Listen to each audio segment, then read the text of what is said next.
থিম্পুর silver pine boutique হোটেলে একটা সুন্দর সকাল। আমাদের ব্রেকফাস্ট হয়ে গেছে।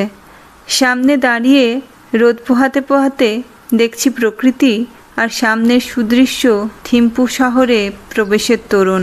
ভুটানের ঘড়িতে এখন বাজে সকাল 9টা, যা ভারতের সময়ের চেয়ে আধ ঘন্টা এগিয়ে। আমাদের বাস রেডি। এবার আমরা যাব সাইট সিংয়ে।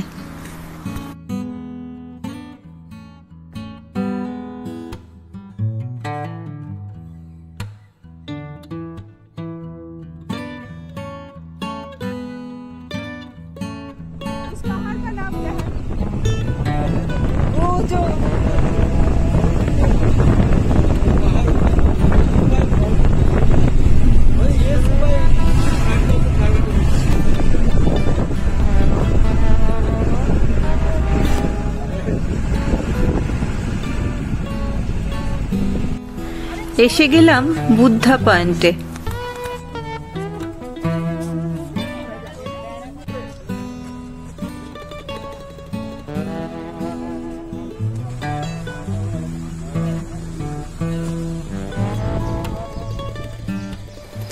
বুদ্ধা পয়েন্ট রাজা জিগমে সিংহে ওয়াংচুকের ষষ্ঠদশ বর্ষপূর্তি উপলক্ষে 2015 সালে শাক্যমুনি বুদ্ধের 52 মিটার উঁচু এই বিরাট মূর্তিটির উদ্বোধন হয়। 2655 মিটার উঁচু কুয়েনসেল ফোড্রং নেচার পার্কে 2006 সালে রাজমাতা আসি কেসাং চোডেন ওয়াংচুক এর ভিত্তিপ্রস্তর স্থাপন করেন। ভুটানের অধিবাসীদের ভাষায় এই মূর্তির নাম বুদ্ধ ডোরডেনমা বা বজ্র আসনে বুদ্ধ।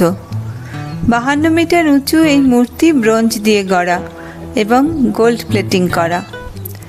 মূর্তির নিচে দিয়ে গর্ভগৃহে প্রবেশ করার পর দেখতে পাওয়া যায় ছোট ছোট 1,08 ইঞ্চি সাইজের এবং 25,000 12 ইঞ্চি साइजेर गोल्ड प्लेटेड बुद्ध मूर्ति। तो गुरु रिम्पोचे बोलता है हम लोग का पेटमा संभावा, मालूम है ना? पेटमा संभावा जो है वो हम लोग का भूटान में 8th सेंचुरी में टिबेट से लेकर वो बुद्धिज्म लिया था उसने। এই কুয়েনসেল ফোড্রঙে ছিল 13তম ড্রুগদেশী বা অ্যাডমিনিস্ট্রেটিভ রুলারের প্রাসাদ, যার স্থান ভুটানের ইতিহাসে বেশ উল্লেখযোগ্য। লোককথা অনুযায়ী গুরু রিনপোচে ওরফে পদ্মসম্ভবা, যিনি ভুটানে বৌদ্ধ ধর্ম এনেছিলেন, তিনি এই মূর্তির ব্যাপারে ভবিষ্যৎবাণী করেছিলেন। नाम क्या है मालूम है सब? देखो हम भी मेरा ग्रुप में तो मैं बता दिया था, भूटान में जो हिमालय होता है रेंज, हम लोग का होता है greater Himalaya, inner Himalaya and central Himalaya. Shivalik range माने नाम कुछ है क्या? नाम नहीं होता है क्योंकि हम लोग का 6000 एबव मीटर होने से हम लोग का जो गवर्नमेंट जो अप्रूव आइडेंटिफाइड करता है। আমাদের গাইড রিনচেন জানালো, আমাদের সামনের পাহাড়গুলোর কোনো নাম নেই। 6000 মিটারের কম উচ্চতার পাহাড়ের নাকি নাম হয় না। में कुछ आग लगा कुछ होगा, हाँ, वो आइडेंटिफाई नहीं कर सकते हो आप लोग। ये पहाड़ में हुआ तो नहीं हो सकता है मैडम, माने जो है ना हम लोग का वो क्या बोलते हैं, वो लोग का गवर्नमेंट का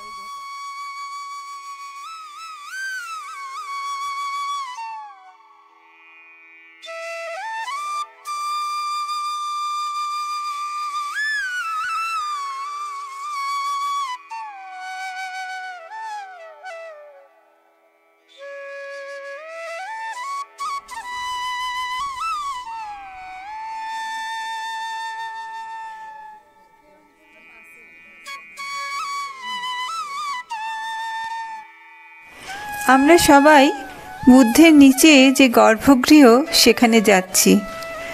ক্যামেরার এখানে অনুমতি না থাকায় 1,25,000 বুদ্ধমূর্তির ছবি তোলা গেল না।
আমাদের পরবর্তী গন্তব্য থিম্পুর আর্ট স্কুল।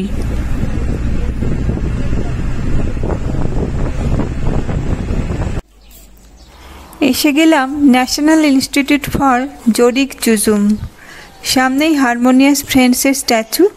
জাতকের গল্প অবলম্বনে বয়স্ক ব্যক্তিদের সম্মান দেওয়ার গল্প। ভুটানে অনেক জায়গায় এর পেন্টিংও দেখতে পাওয়া যায়। গল্প অনুযায়ী হাতি, বাঁদর, খরগোশ ও পাখির মধ্যে আলোচনা হয় কে বয়সে বড়। হাতি বলে সে যখন প্রথম গাছটি দেখেছিল তখন গাছটি ছিল তার সমান উঁচু। বাঁদর বলে সে যখন প্রথম দেখে গাছটি সেটি ছিল তার সমান। খরগোশও বলে তাই। শেষে পাখি বলে সেই বীজ নিয়ে এসে মাটিতে ফেলে অঙ্কুরোদ্গম হতে দেখে গাছের। বোঝা যায় পাখিই বয়সে বড়, তাই সবার উপরে স্থান হয় পাখির। জানা যায় বুদ্ধদেব গল্পটি তার শিষ্যদের শোনান, কেননা কিছু শিষ্য তার পুরনো শিষ্য সারিপুত্রকে অসম্মান করেন। 100 টাকার টিকিট কেটে আমরা ঢুকে পড়লাম আর্ট কলেজে। এখানে বলে রাখি, ভুটানি টাকা আর ভারতীয় টাকার সমমূল্যমান এবং সর্বত্রই 500 টাকা পর্যন্ত ভারতীয় টাকা চলে এখানে। ভুটানের কারেন্সির নাম নুগলট্রাম। যেহেতু ভারতীয় টাকায় সব কাজই চলে যায়, অন্যান্য বিদেশ ভ্রমণের মতো কারেন্সি এক্সচেঞ্জের প্রয়োজন এখানে পড়েনি। কিন্তু সমস্ত ক্যাশ টাকাই নিয়ে আসতে হয়েছে, কেননা এখানে এটিএম বা কার্ড রিডার দুর্লভ।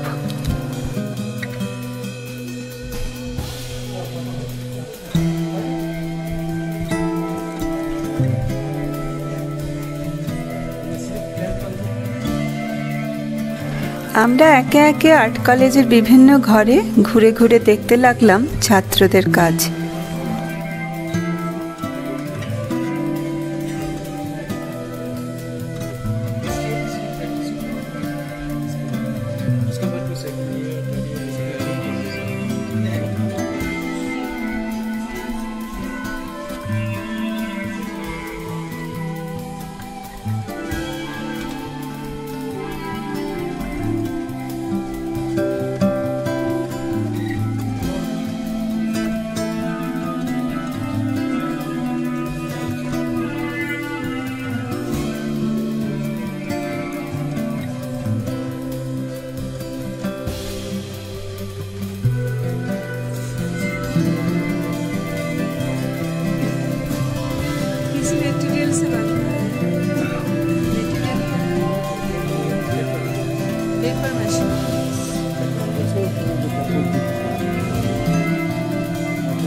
One minute. Yes. Happy. Yes. Hello.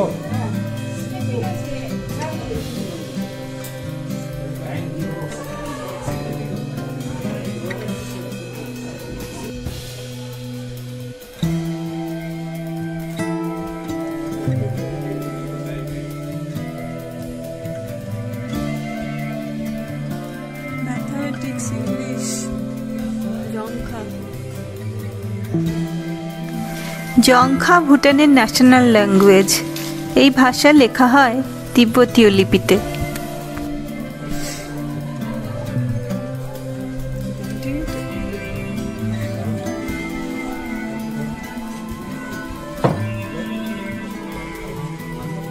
এটা কি পেন্টিং? ফাঁকা পেন্টিং?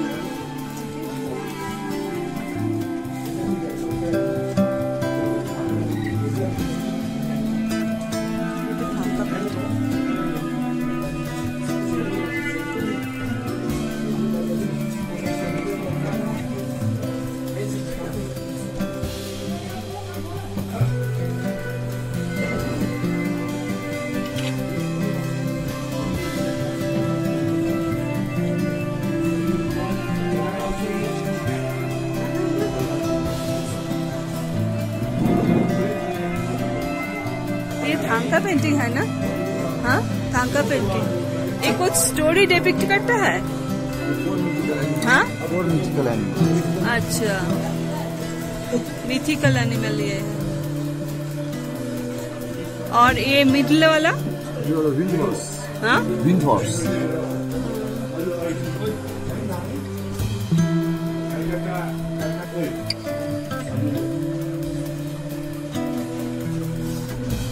ये कि प्लेन होता है इसने? हाँ, स्मूथ करता है। हाँ, स्मूथ करना है।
এরপর আমরা যাচ্ছি ভুটানের ন্যাশনাল লাইব্রেরি দেখতে।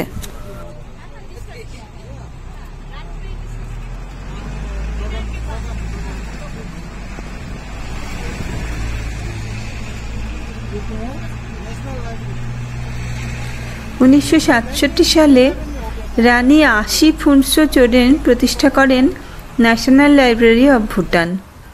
প্রাথমিকভাবে অল্প কিছু প্রাচীন নথি নিয়ে তৈরি হয় এই লাইব্রেরি। পরে সংগ্রহ বৃদ্ধি পায় এবং বর্তমানে লাইব্রেরিটি 4 তলা। ভারী সুন্দর ভুটানি স্থাপত্য রীতি অনুযায়ী তৈরি এই বাড়ি।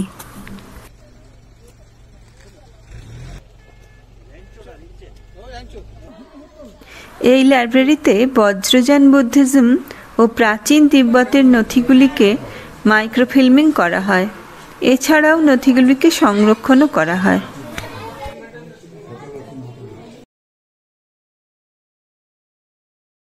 ফটোগ্রাফি লাইব্রেরির ভেতর নিষিদ্ধ, কাজেই বাগানের ছবি তুললাম। সগৌরবে ভুটানের জাতীয় পতাকা উড়ছে বাগানে।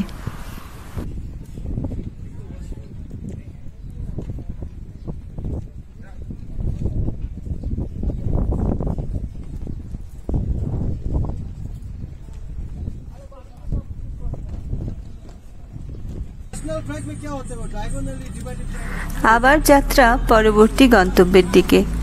রাস্তা থেকেই দেখতে পাওয়া গেল তাশিছো জং মনাস্ট্রি। এই জংয়ে বর্তমানে রাজার অফিস ছাড়াও স্বরাষ্ট্র আর অর্থ দপ্তরের অফিস বসেছে। এছাড়াও রাজসিংহাসনেরও একটি ঘর আছে এখানে। আর সবচাইতে গুরুত্বপূর্ণ ব্যাপার, এখানে এখন ডেমোক্রেটিক দেশ ভুটানের সেক্রেটারিয়েট। 1907 সালে প্রতিষ্ঠিত হয় বর্তমানের ওয়াংচুক ডাইনাস্টি। তৃতীয় রাজা জিগমে দর্জি ওয়াংচুকের ইচ্ছায় ভুটান ডেমোক্রেসির পথে পা বাড়ায়। প্রথম ডেমোক্রেটিক ইলেকশন হয় 2007 সালের 31 ডিসেম্বর ন্যাশনাল কাউন্সিলের বা পার্লামেন্টের আপার হাউসের নির্বাচনের মাধ্যমে। রাজতন্ত্র থেকে প্রজাতন্ত্রের দিকে যাত্রা শুরু করে ভুটান, যার রাষ্ট্রপ্রধান থাকেন দেশের রাজা।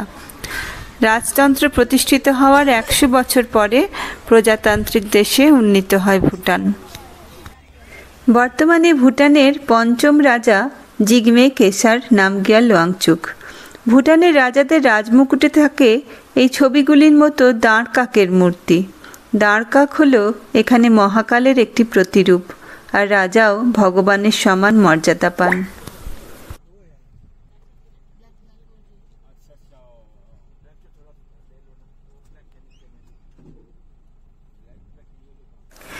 অনেক আগে তাশিছোজংয়ে ছিল রাজার প্রাসাদ, কিন্তু রাষ্ট্র পতাকার পেছনে ছোট্ট কালো রঙের এই বাড়িটিতেই নাকি এখনকার রাজা বসবাস করেন।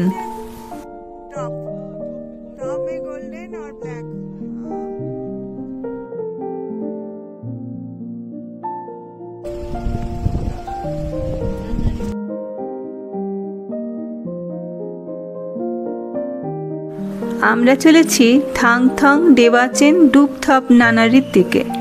একে জিলুখা নানারিও বলা হয়। থিম্পু শহরের বাইরের দিকে অবস্থিত এই নানারি বা সন্ন্যাসিনীদের মঠ।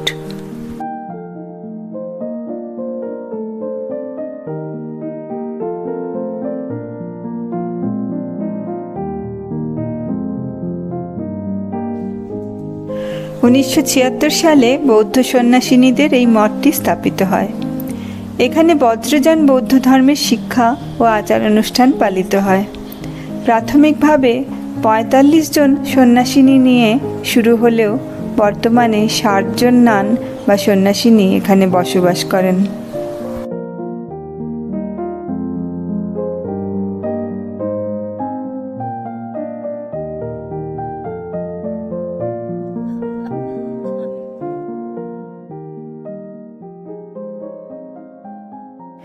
মঠের পেছনে থিম্পু ভ্যালির দৃশ্য ভারী সুন্দর।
এসে গেলাম মেমোরিয়াল জোরতেনের সামনে। তৃতীয় রাজা জিগমে দর্জি ওয়াংচুকের স্মৃতিতে 1974 সালে তৈরি হয় এই জোরতেন। ভুটানের অধিবাসীরা রাজাকে ভগবানের মতোই মর্যাদা দেন। প্রতিদিনই এখানে প্রার্থনা করতে প্রচুর মানুষ আসেন। অন্যান্য জোরতেনের মতো এতে অবশ্য কোনো দেহাবশেষ নেই। আমরা বাইরে থেকেই দেখলাম। ভেতরে ঢোকার টিকিট 500 টাকা হওয়ায় কেউই ঢুকতে চাইল না। গাইড রিনচেনও জানালো বাইরে থেকেই সবই দেখা যাবে। এই টিকিট অবশ্য কেবল বিদেশিদেরই জন্য, স্থানীয় লোকেদের কোনো টিকিট লাগে না। পেরিয়ে যাচ্ছি ভুটানের আর্মি হেডকোয়ার্টারের গেট। ভুটানে প্রতি পরিবার থেকে একজন আর্মিতে যোগদান করেন, যদিও তা বাধ্যতামূলক নয়। ভুটানের সেনা দলের ট্রেনিং ও ইকুইপমেন্টের দায়িত্ব ভারতের। ভারতের পুনে বা দেরাদুনের মিলিটারি একাডেমিতে ভুটানের আর্মি অফিসারদের ট্রেনিং হয়। প্রসঙ্গত বলা যায়, আজ পর্যন্ত ইতিহাসে ভুটান কখনো কোনো দেশের বশ্যতা স্বীকার করেনি। এসে গেছি সিমটোখা জং। সিমটোখা জংকে নিয়ে একটি গল্প আছে। ঝাবড্রুং নামগিয়াল, যিনি তিব্বত থেকে এসে সমগ্র ভুটানকে একত্রিত করেন, তিনি 1628 সালে জায়গাটি নির্বাচন করেন একটি মনাস্ট্রি ও অ্যাডমিনিস্ট্রেটিভ সেন্টার বানাবার জন্য। কিন্তু এখানে বাস করত এক দানব, যে সকলের ক্ষতি করত। ঝাবড্রুং নামগিয়াল তাকে দমন করে পাথরের মধ্যে রেখে দেন ও তার ওপরে এই দুর্গটি বানান, যাতে দানব আর কোনোভাবেই কারো ক্ষতি করতে না পারে। তাই এই দুর্গের নাম সিমটোখা। সিম্ম শব্দের অর্থ দানব, দু অর্থ স্টমাক, আর খা অর্থ ওপরে। দুর্গের নামের অর্থ দাঁড়ালো দানবের পেটের ওপরে। এটিই ভুটানের প্রাচীনতম দুর্গ, যেটি তার আসল পুরনো আকৃতি নিয়ে এখনো দাঁড়িয়ে আছে।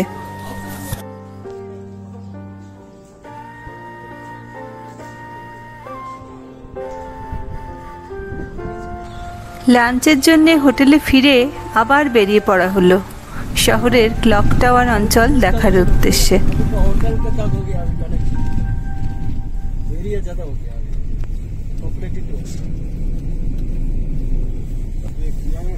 আমরা এসে গেলাম।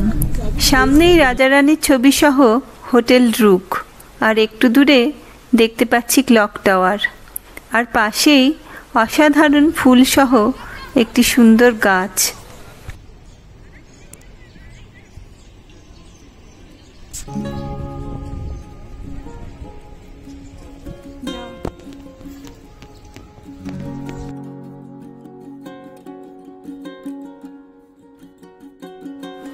ভারী সুন্দর ফুলে ভর্তি এই গাছটির নাম নাকি ডগউড ট্রি।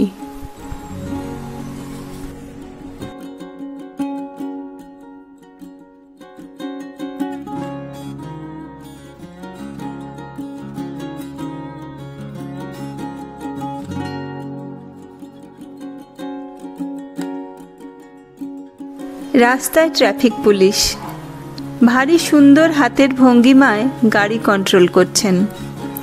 ভুটানের কোথাও কোনো ট্রাফিক সিগন্যাল নেই, নেই গাড়ির হর্ন, আর তীব্রগতির গাড়িও চোখে পড়ল না। সারা দেশে কোথাও ভিক্ষুক নেই। আরও শুনলাম দেশে কোনো গৃহহীনও নেই। ভুটানের রাজা দেশকে উন্নত করতে চান সম্পদের ভিত্তিতে নয়, মানুষের মনের আনন্দ ও সন্তুষ্টির ভিত্তিতে।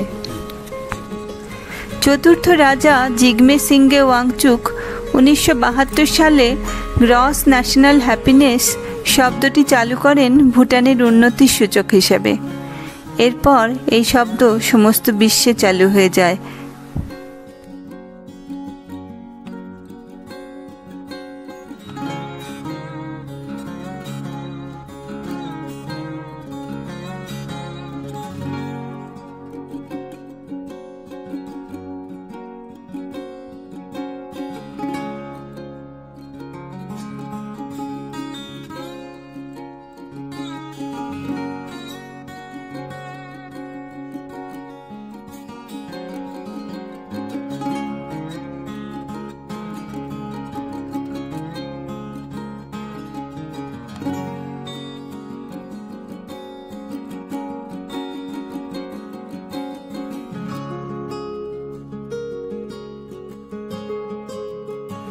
রাস্তায় ঘুরে ঘুরে আমরা উইন্ডো শপিং করতে লাগলাম।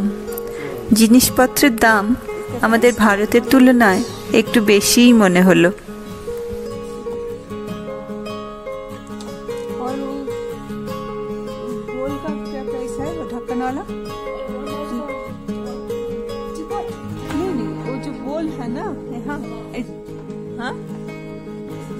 पूरा 499 पूरा सेट।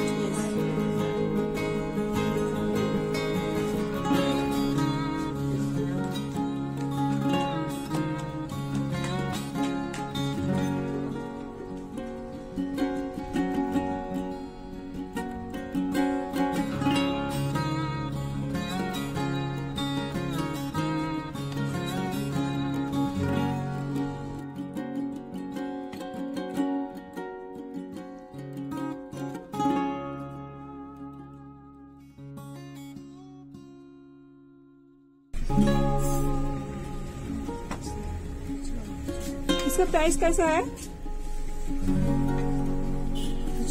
इसका प्राइस हाँ 3,900।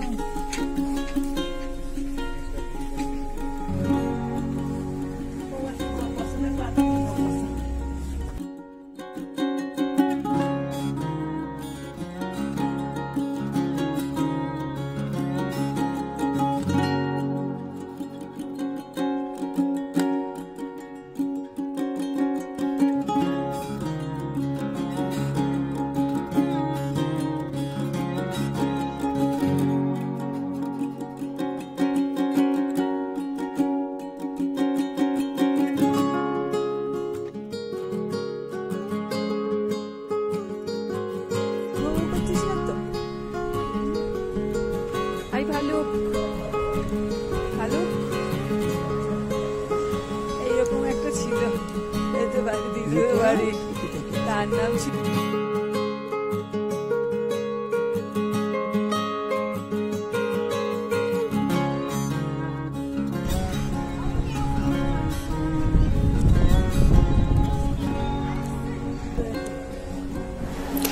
রাস্তা তুমি কার, পথচারী না যানবাহনের? ভুটানে বোধহয় প্রাধান্য পথচারীর, কেননা জেব্রা ক্রসিংয়ে রাস্তা পার হবার সময় চলন্ত গাড়িরা সারি দিয়ে দাঁড়িয়ে গেল, হাত দেখিয়ে দাঁড় করাবার দরকার পড়ল না।